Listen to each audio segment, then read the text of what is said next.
Let's get started.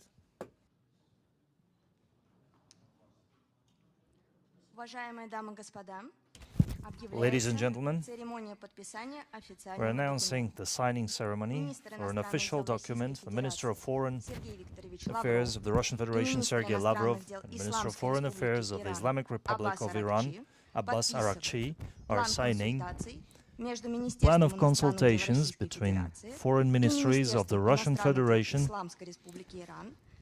and Islamic Republic of Iran for 2026-2028. خانم‌ها و آقایان، مراسم امضای سند رسمی اعلام می شود. جناب آقای دکتر عباس عراقچی، وزیر محترم امور خارجه جمهوری اسلامی ایران و جناب آقای سرگئی لاوروف، وزیر محترم امور خارجه فدراسیون روسیه، برنامه رایزنی‌های بین وزارت امور خارجه جمهوری اسلامی ایران و وزارت امور خارجه فدراسیون روسیه برای سالهای 2026-2028 را امضا می نمایند.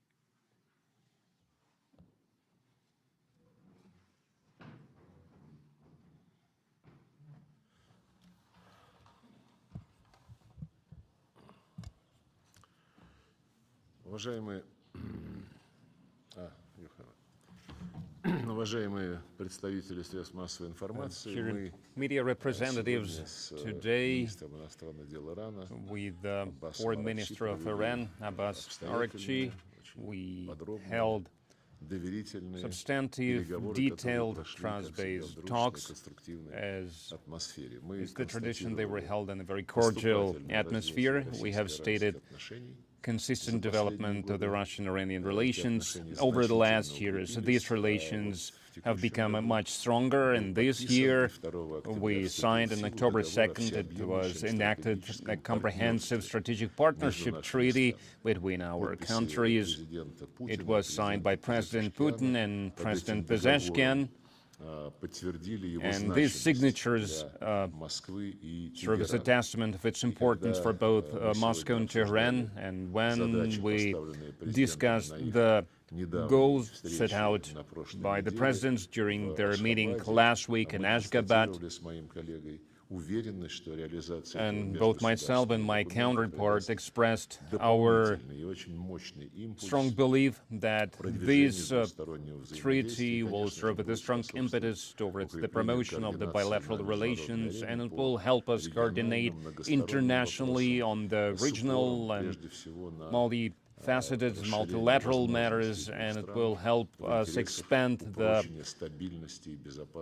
capabilities of both countries to ensure stability and security in our shared region. We have also reaffirmed the trust-based character of the political dialogue at the top level, at the intergovernmental and interparliamentary level, at the level of relations between various agencies, departments, and ministries.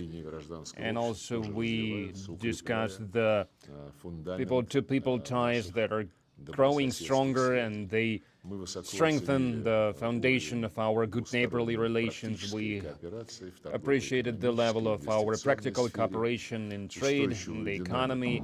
We can see the consistent dynamics of the trade growth. It's been growing for the second year in a row. Now it's got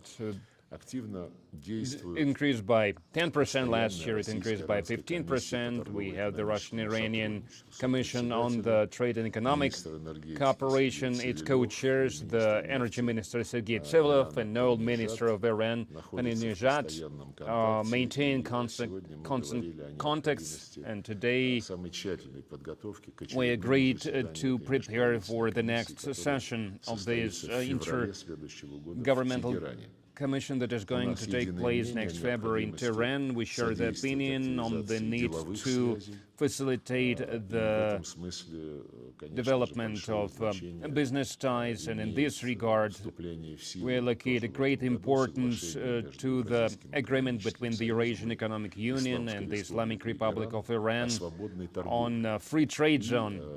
It was also adopted this year, and last December, Tehran received the status of an observer at the Eurasian Economic Union. And overall, we are also interested in seeing further expansion of the legal framework of relations between our countries to eliminate all the possible trade barriers. We have reaffirmed the importance to continue to implement the flagship infrastructure projects that we have, including the Bushehr nuclear power plant. With the support of the Russian personnel, it continues to work to operate according to schedule, and it did not stop during the aggression perpetrated by the United States and Israel against the Islamic Republic of Iran in July. We also discussed the construction of the railroad between the Brest-Astara using the Russian loans, and this railway is a priority for our presidents, and it is a vital condition to launch the western part of the internationally essential north-south transport corridor. We have exchanged our views on the international and regional matters, and we have reaffirmed that our views coincide on the majority of various matters, or we share the very close views on many matters. We stand for the further democratization of the international relations based on the multipolarity that is being formed in accordance with the principles that were enshrined in the UN Charter. But for decades it has been undermined by the collective West, and now the history itself proves that there is no alternative to the high principles of the United Nations Charter. It must be implemented in practice, not selectively, but it must be implemented in its entirety and in its interconnectedness, which is relevant when we speak about the Ukrainian conflict, where the collective West is attempting to distort all the norms of the international law. They are trying to replace it with their own rules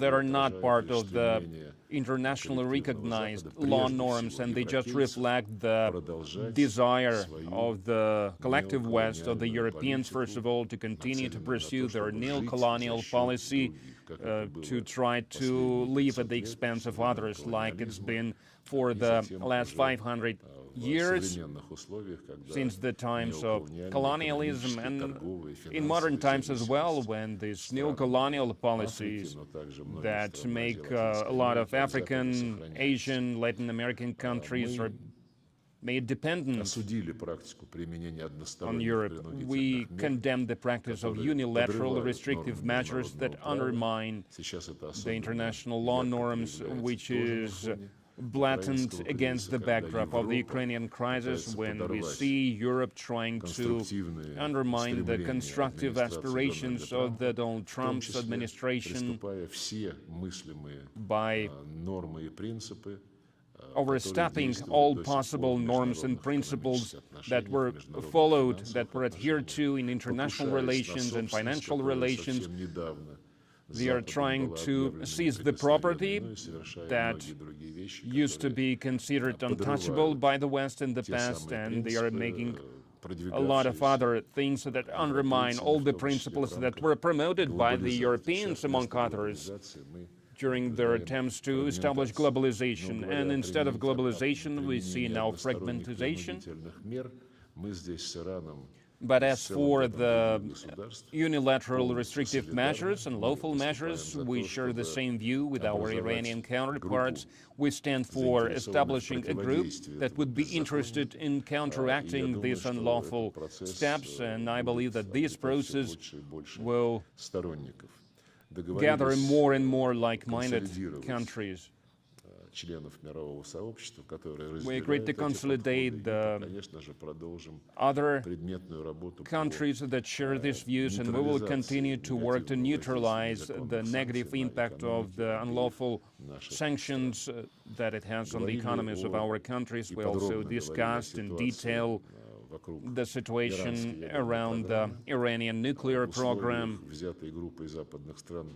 when certain Western countries pursue aggressive anti-Iranian unlawful policy, and against this backdrop, Russia reaffirms once again its willingness to help our Iranian friends in looking for acceptable ways to resolve the crisis, nuclear crisis that was created by the Westerners, by Western Europeans, in violation of all possible agreements, in violation of all the norms that are introduced by the UN Security Council, and they are doing everything to try to restore the UN sanctions against the Iranian Republic, even though that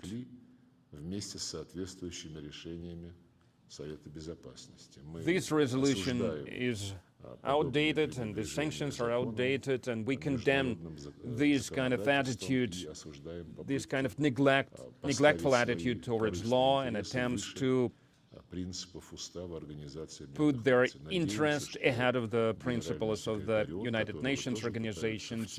I hope that the Secretary General that they try to drag into this scheme of theirs, he can see that he is being dragged into a trap, and he will not allow to use his authority, to his reputation, to use his office of the Secretary General to carry out these unlawful schemes by the Western countries. And it is clear that any decisions regarding the possible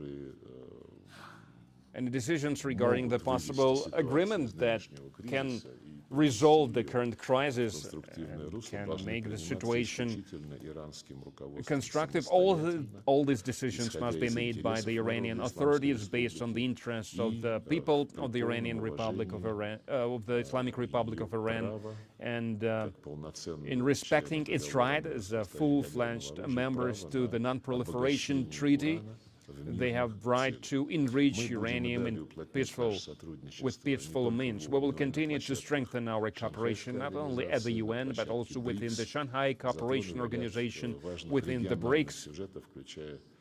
We also discussed various regional matters, the situation in the Middle East, first of all in the Palestinian territories, in South Caucasus, in the Caspian Sea, in Afghanistan, and in the neighboring countries. And in conclusion, I would like to once again express our satisfaction with the outcome of the talks, and I would like to thank my counterpart for accepting our invitation, and I would like to give him the floor.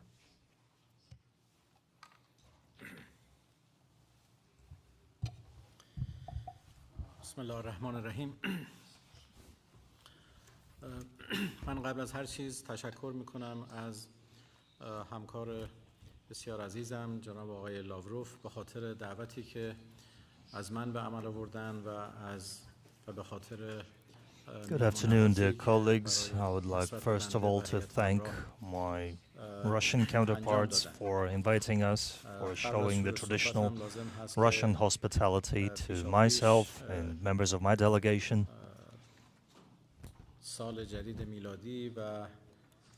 I would also like to congratulate all the people in Russia on the upcoming New Year and Christmas.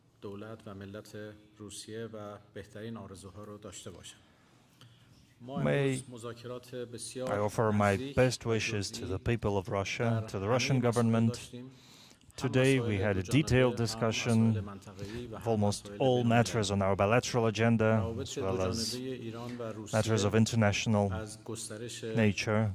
International relations between the Russian Federation and Iran are rapidly developing, especially in the last few years, especially this year, after the signing of a comprehensive treaty on strategic partnership between Iran and the Russian Federation. Our relationship essentially got a new impulse now that the treaty has come in effect, and the prospects outlined in these treaty are moving us forward. Today we signed a cooperation program and reaffirmed the program of cooperation between the foreign ministries of our two countries for the next 2 years. This is essentially a roadmap, an action map for the next 2 years, and our relations encompass all areas and all tracks, especially in the political plane. We have common approaches on many international issues. We hold regular consultations and exchanges of opinions. The new government of Iran, the 14th government of Iran over the last 18 months, Mr. Pezeshkian and President Putin have had 5 meetings. This indeed is a very important number, and myself and Minister Lavrov hold regular meetings and consultations.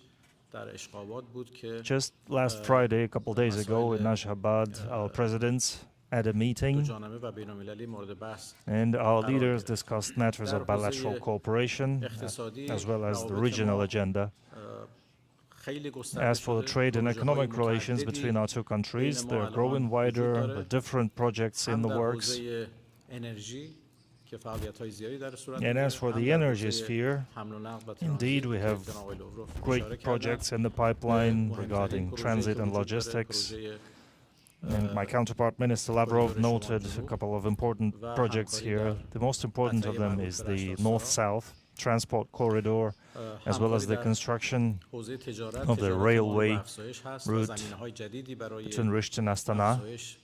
Our trade turnover is growing year on year, and we are preparing terms and conditions for further growth of our mutual trade, as well as a number of other projects. The Intergovernmental Commission between our countries is taking place next February. It includes 17 work groups that hold regular meetings to prepare all the agreements for the Intergovernmental Commission. And this indicates the importance of our relations. Our relations in the sphere of higher education, institutes and universities are also going forward. We continue working in this direction. And our cooperation in defense, the military and technical cooperation, is also going forward in due fashion. We also discussed matters of regional importance, discussed matters pertaining to South Caucasus, Afghanistan, and the developments in Ukraine.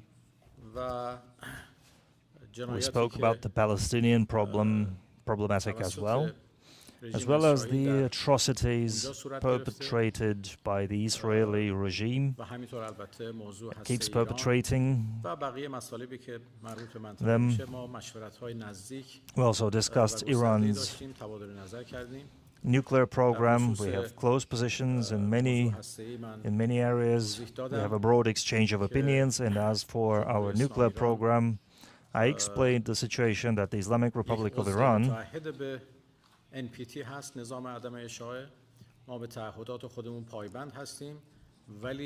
is committed to non-proliferation of nuclear weapons, and as such we're going to stick to our obligations, and of course we're going to exercise our rights as well within our agreements. We're going to exercise our lawful right to use our nuclear possibilities, including uranium enrichment, despite the attacks we have suffered. We are going to exercise our rights, and American strikes against our nuclear facilities, of course, did incur damage, but they did not destroy our nuclear technology. They also didn't destroy our will to continue. And acting against such large-scale dominance on the international arena from the collective West and the USA in particular, we have our own approach. They want to enforce their own conditions. They consider themselves untouchable, and they want to remain dominant and prevalent across the world. The Americans say that peace can only be achieved through the use of force, but this can prove dangerous for the whole world. It's been 80 years since the establishment of the United Nations, and we have always strived for peace through dialogue, through negotiations, and through using international legislation. But the Americans have trampled international law, and they're using brute force to achieve favorable terms and peace terms that are favorable to them. And of course, they are pushing international communities into an atmosphere of jungle. We have common approaches with our Russian counterparts in international platforms and international organizations, including BRICS, the SCO, and the Eurasian Economic Union. Iran and Russia are solid members of those organizations, and we coordinate our actions pretty well. And as for sanctions, our two countries, Iran and the Russian Federation, have been suffering from illegal sanctions. We have faced, both our countries faced numerous sanctions from the collective West, from the United States and Europe, and we are grateful to the Russian Federation for their stance regarding the unlawfulness of sanctions imposed by the US and the European Union. We also issued a joint statement. Myself, my colleagues from China and Russia, we issued a joint statement regarding that, where we spoke clearly that the EU and the US have no right to impose UN sanctions, and the UN Security Council must not act as if those sanctions could come back. We are grateful to our Russian counterparts for upholding this position. And as for the unlawful sanctions of the US and the EU, we cooperate with Russia to ensure our economic needs and fulfill our economic demands. We hold regular exchange of opinions regarding supplies of goods that we need with Russia and other countries suffering from sanctions. Our position is to establish a club or a group of friends of the UN Charter, and Iran and Russia within UN agree with this approach, and we will counteract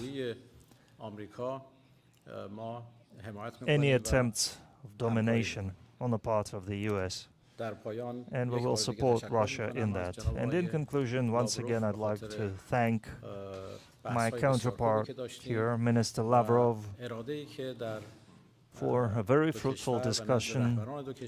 Indeed, we have seen that we have the goodwill on the part of our leaders to strengthen and widen our bilateral relations. Thank you very much. And now it's questions. Iran newspaper. Good afternoon, ministers.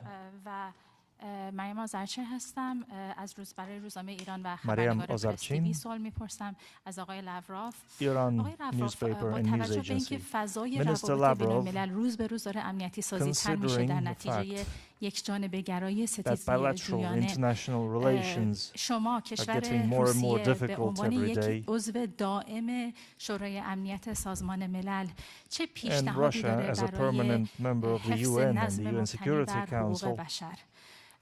نکته بعدی اینه که کشور روسیه تا What do چه you think اندازه should be جدی done هست to در retain تقویت و international law? تحکیم چند جانبه And how گرایی بین serious المللی، is مثلا Russian از طریق Federation taking مناسباتی مثل بریکس و شانگهای؟ the strengthening of و international policy در and آخر می‌خواستم international بپرسم با platforms? توجه به اقدامات How قلدرمعابانه committed آمریکا are you اخیراً to از جمله support BRICS and the SCO? And در considering کارائیب و علیه the dominance of the ونزوئلا، United آیا States, فکر نمی‌کنید especially که what they've been ساختار doing in سازمان the ملل Caribbean, متحد به طور کلی در خطر نابودی هست؟ do you think that the UN structure is generally under threat of collapse? And as President Putin said on many occasions, including during his recent addresses, I believe the UN is the best that was created throughout the history of diplomacy, because mankind never had anything like that would comprise all the independent states of the modern world, and that would have the authority, the mandate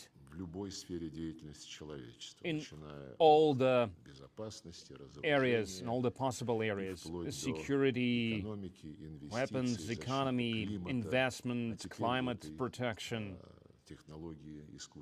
and now artificial intelligence technology and other modern accomplishments in the field of information technology. And the United Nations system that has some 25 various departments and agencies, so its structure is unique. And as any other bureaucracy, this system, the United Nations system, it suffers from some innate issues.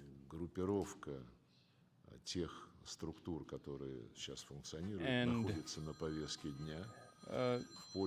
regrouping these structures on the agenda, and the Secretary General Guterres also voiced his support for this restructuring in his report, UN 80, that he made on the occasion of the 80th anniversary of the United Nations organization. There are probably too many personnel. There is a good opportunity now to bring more order to the personal structure, and I'm sure that that's what is going to happen. And from my experience, from my conversations with my European counterparts, it will be difficult to inform the UN Secretariat and all its employees, but it's still much easier than try to reform the European bureaucracy in Brussels, because this bureaucracy is beating every record there is, and we've even attracted attention from our counterparts at the UN Secretariat to look at what's happening with the so-called Brussels elite that is that has been attempting to usurp all the authorities and all the legal rights of the national sovereign governments. Well, the Secretariat has never attempted anything like that. They have never floated any ideas like that. But these attempts by the European bureaucrats in New York, first of all, to try to impose their ideas on the other members of the community, and beyond these attempts, in most cases, were our European counterparts. And we spoke about that, and during the discussions that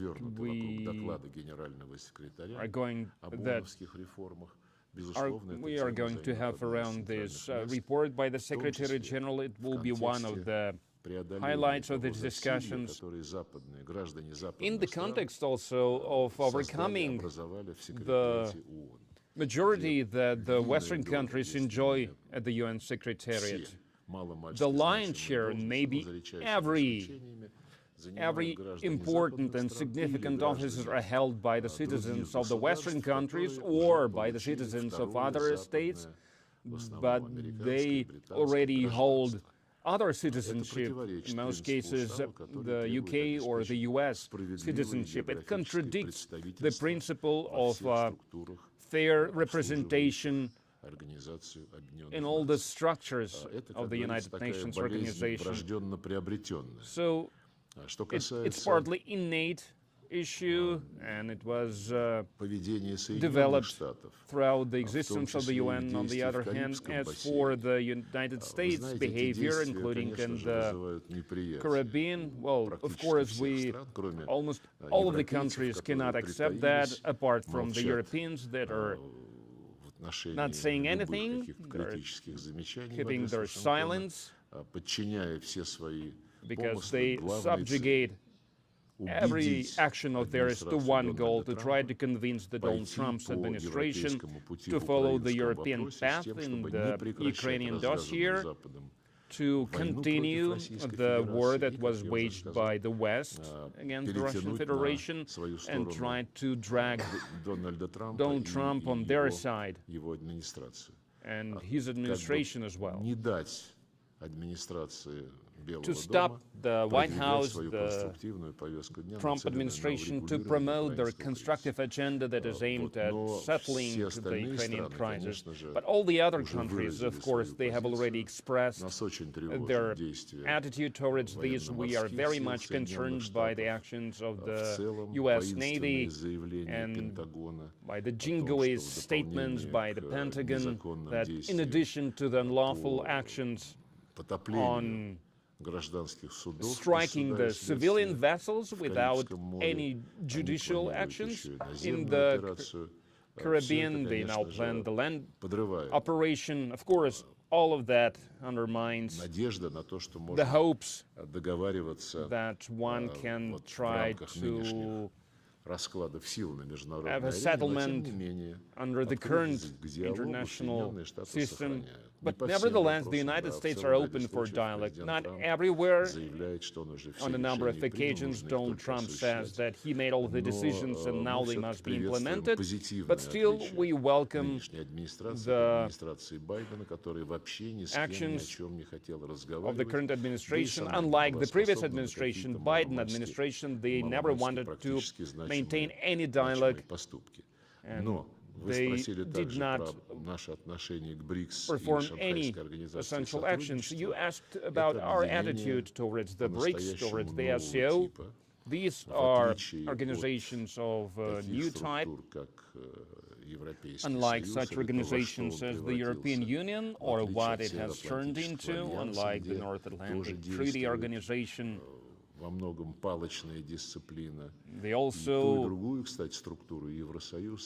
try to tumble down all the differing voices. They are trying to subjugate all the will of their members to their administrations, to their heads, the head of the European Commission and to the Secretary General of NATO.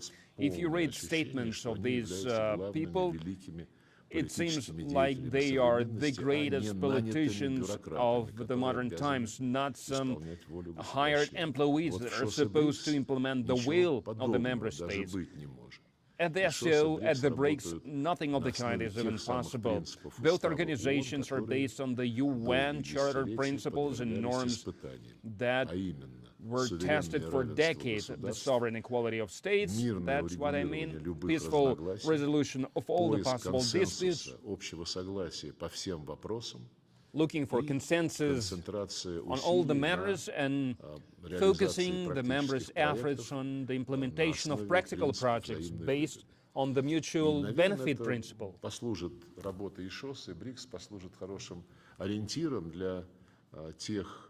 I believe these organizations will serve as a guideline for the changes that must happen at the UN. And I'm not speaking about some kind of revolution.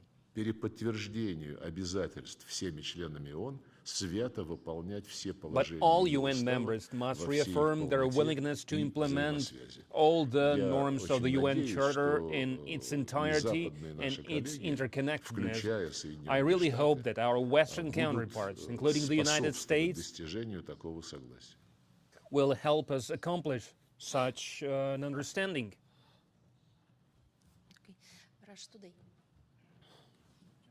یه سوال دومم داشتم ببخشید. خدمت جناب آقای عراغچی می‌خواستم بدونم همکاری ایران و روسیه همکاری و هماهنگی برای تقویت صلح و ثبات در منطقه قفقاز و آسیا مرکزی به چه صورت خواهد بود با توجه به اینکه ما می‌دونیم که یه سری از قدرت‌های خارج از increasing stability and safety in the South Caucasus. How is it going on that track?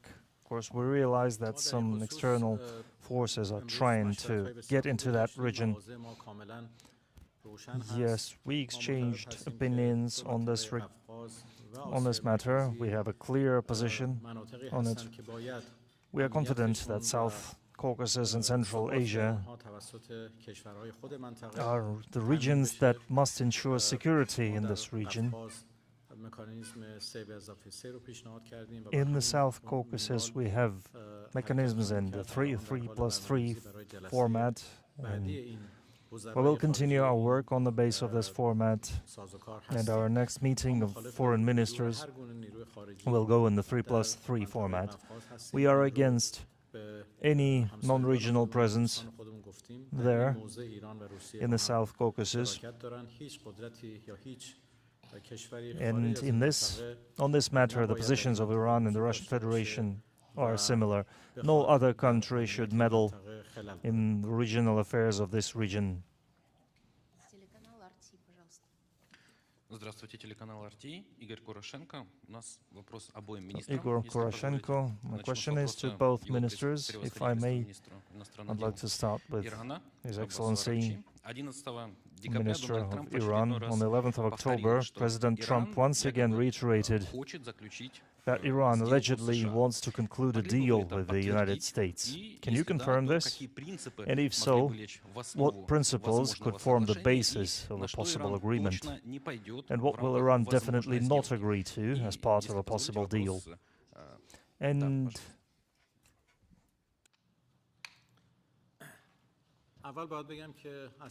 well, first of all, I have to say that on Iran's part, there have been no messages to the United States, but our position is very clear. We never left the negotiations table. It was the Americans who, in the middle of negotiations, decided to attack us, and essentially they betrayed the way of diplomacy and negotiations, choosing aggression instead. Even if they express readiness to real negotiations on equal terms, negotiations taking into account mutual interests, in that case, we will consider the possibility of such negotiations, but we haven't seen them being ready for that. What the Americans mean, they want to dictate their own conditions. That's the experience we have accumulated over the last 18 months, and we have felt that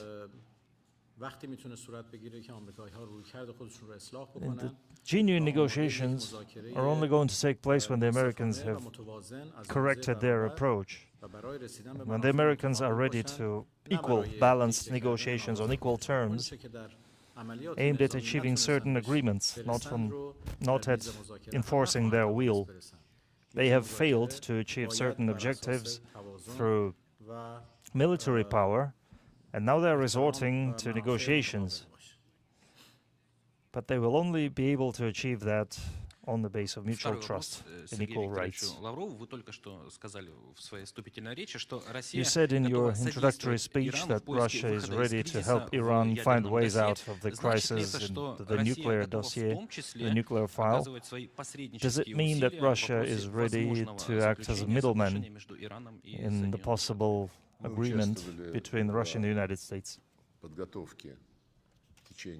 We've been part of the preparation work for a number of years. Just both yours truly and Minister Araghchi were part of this effort to try to resolve the situation around the Iranian nuclear program.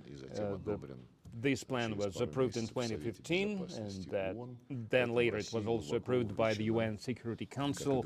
So Russia is deeply involved, as all the other participants of this effort, of what then became the foundation of this agreement.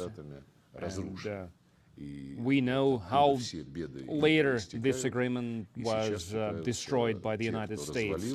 And now those who had destroyed this comprehensive plan of action, joint comprehensive plan of action, who undermined the resolution that was approved by the UN Security Council, they are now trying to shift the blame on the Islamic Republic of Iran, and everyone understands that. And we maintain close contact with our Iranian friends. Presidents maintain contact, and myself and my counterpart, my friend, we meet for the 5th time. And Mr. Lavrov also traveled here, and he met President Putin, just as Minister Araghchi, and we discuss all these matters because both us and Iran want to stabilize the situation, to resolve the situation, and to avoid any possible relapse, any other use of force. Only political, only diplomatic solutions is what we need.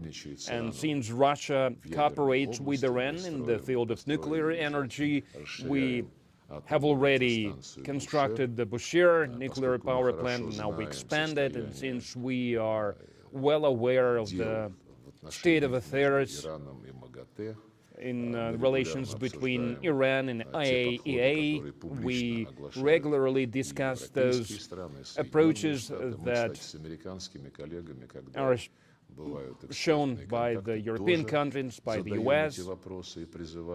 When we had contacts with our American counterparts, we also raised these matters, and we asked to find some common solutions. So everyone is well aware of what we can offer in terms of mediation. Both President Putin, during his contacts with the Iranian representatives and other people, and we also discussed this at the level of foreign ministry. We are not imposing these mediation services to anyone, but if the Islamic Republic of Iran, first of all, is the main part of this process, believes that this service could be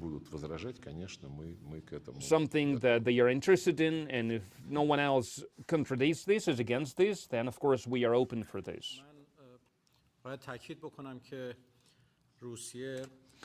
I'd like to emphasize especially that the Russian Federation constantly upholds Iran's legal rights to use its nuclear technology. Russia has agreed that Iran has the right to use peaceful nuclear energy. Russia and Iran have been cooperating in the sphere of nuclear technology quite efficiently, and we will continue working in this regard, especially on Bagheri nuclear power plant. Russia has played a positive and constructive role in the process of fulfilling the 2015 nuclear agreements, and indeed this has been a very positive role at the UN Security Council recent regarding the unlawful decision taken by the US and European countries, titled Snapback, and Russia held a very constructive position. And when Israel and the United States attacked us, Russia condemned those attacks and upheld Iran. We are grateful to the Russian Federation for their position. We trust Russia's goodwill, and whenever Russia can play its constructive and positive role, we welcome it.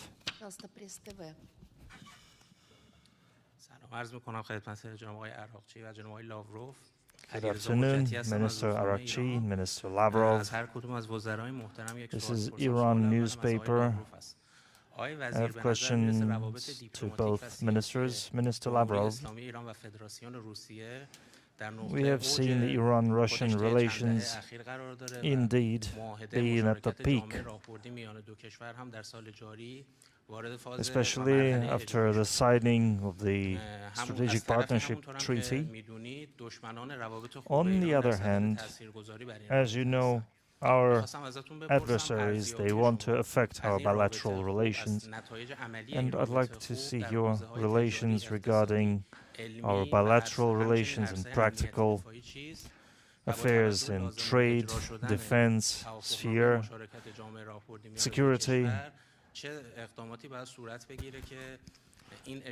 considering the realization of the terms of Strategic Partnership Treaty, and what steps we can take to further this situation.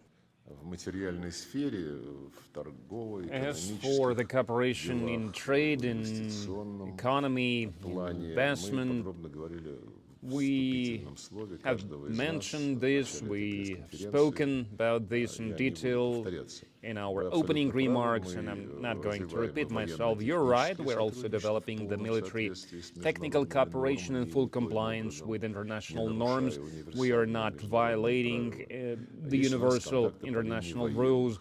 We also our military specialists maintain contact, and they work on repelling common threats such as terrorism and drug trafficking organizations. We will continue with this cooperation.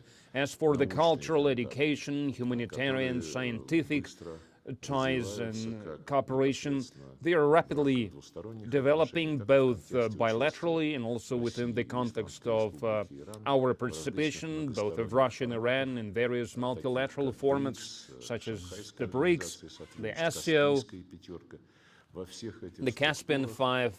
All these organizations, the inter-regional factor, inter-municipal format is gaining more and more significance on our agenda. And I believe it is the best guarantee of sustainability of all these organizations, of all these fora, because it reaches the ground, so to say. It reaches the settlements, the cities, the towns. It connects the people that reside in these settlements. It connects them, it ties them up with ties of friendship, I would say.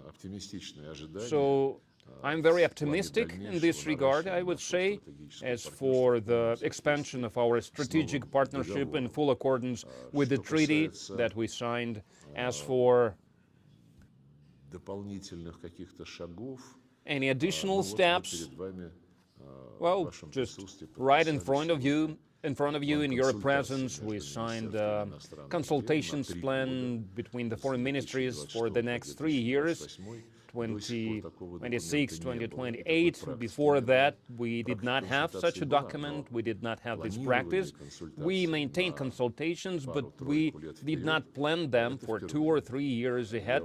That's the first time we do this, and I'm sure that it is going to make our foreign policy cooperation more efficient in regards of coordinating our efforts. We are willing to develop our ties comprehensively, and we spoke about this today, and we agreed on a number of practical matters during today's talks.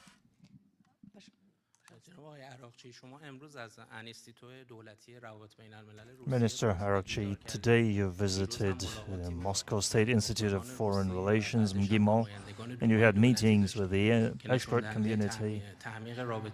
You had a meeting with the State Duma. This all indicates a widening of Russian-Iran relations. What plans does Iran have to boost its ties with Russian counterparts in culture and education. I think our bilateral ties in politics and economics are going ahead pretty well, but in the cultural, and scientific and academic sphere, we haven't yet achieved the level we are aiming for. I think we need to pay more attention to this area. I also had a conversation with the Russian expert community from institutions, research institutions. We had a meeting with the Moscow State Institute of Foreign Relations, International Relations. I spoke with the director of the institute, talked to the students. Indeed, it was a very useful conversation.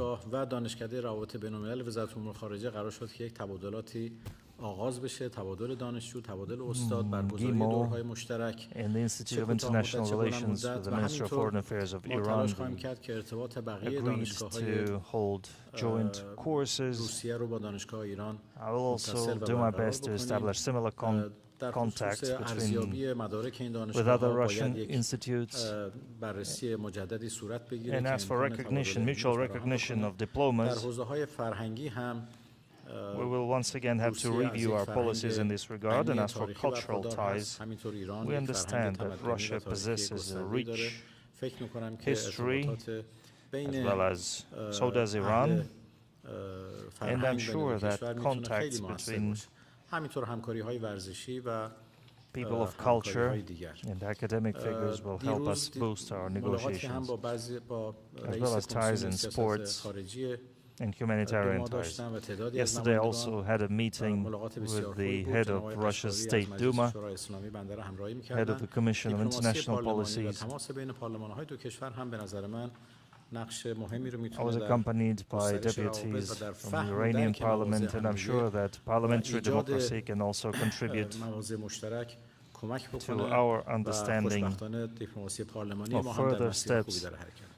It can help bring our positions closer. Добрый день, Сергей Викторович. Салам арз микунам хидмат жанаб огой Araghchi. خوش اومدید به روسیه. У меня вопросы к обоим министрам. Меня зовут Мухаммедова, информагентство «Спутник». Сергей Викторович, обсуждается ли сейчас выработка нового соглашения Ирана и МАГАТЭ вместо Каирского соглашения или Is the development of a new agreement between Iran and the IAEA instead of the Cairo agreement currently being discussed? Is Russia involved in the process? We discussed this matter today. My counterpart informed me about Iran's contact with the IAEA. We completely share this position because any steps in this regard must be based on the will, on the goodwill and assessments and attitude that our Iranian friends now have after what happened after the strikes against the facilities by Israeli and American forces. So these strikes were against the object where the IAEA was present, and considering that IAEA have not made any statements in this regard, in regard to these strikes against the sites that were monitored by them. So it says a lot. But we appreciate the goodwill of the Islamic Republic of Iran, that despite all this, they want to build relations with the IAEA, but not to promote the Western agenda. I have no doubt that if the IAEA Secretariat strictly adheres to the authorities it has, then they will accomplish success in this regard on the path of negotiations. My question to Minister Araghchi: what is the policy on dialogue is Iran currently pursuing with the Euro-Troika countries, whose decision led to the suspension of the Cairo agreement?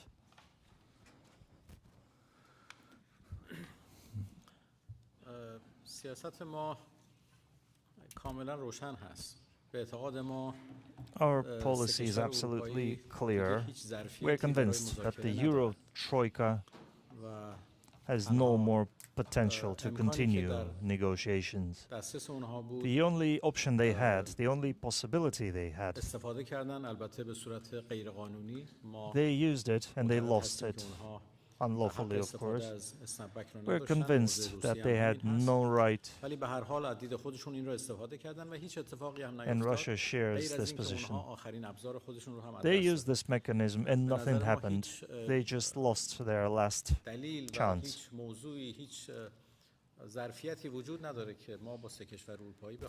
In our opinion, there's no more potential left. There's no potential left for us to hold negotiations with the Euro Troika. As for the IAEA, I'd like to clear up the situation a bit here. The Islamic Republic of Iran has adhered to its obligations regarding non-proliferation of nuclear weapons, but we have to agree there are realities on the ground that have changed. After the US and Israeli attacks against our nuclear facilities, the situation on the ground changed. And the IAEA has no protocol to inspect nuclear facilities that are under its control after they have been attacked.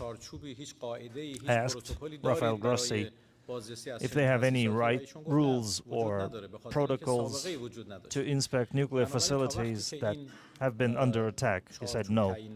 The IAEA has no such experience.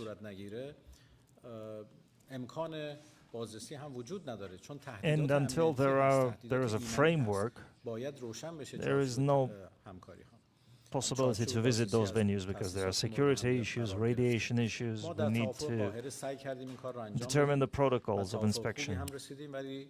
In the Cairo agreement, we tried to achieve a certain clarity, but once the US and the Euro Troika did what they did at the Security Council, the Cairo agreement is now null and void, and it essentially doesn't exist anymore.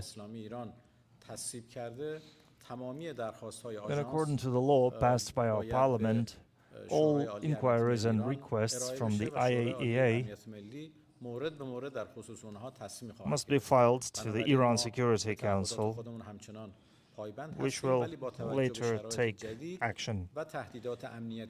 We will continue to fulfill our obligations, but only considering the issues and problems regarding radiation, we have certain steps to make.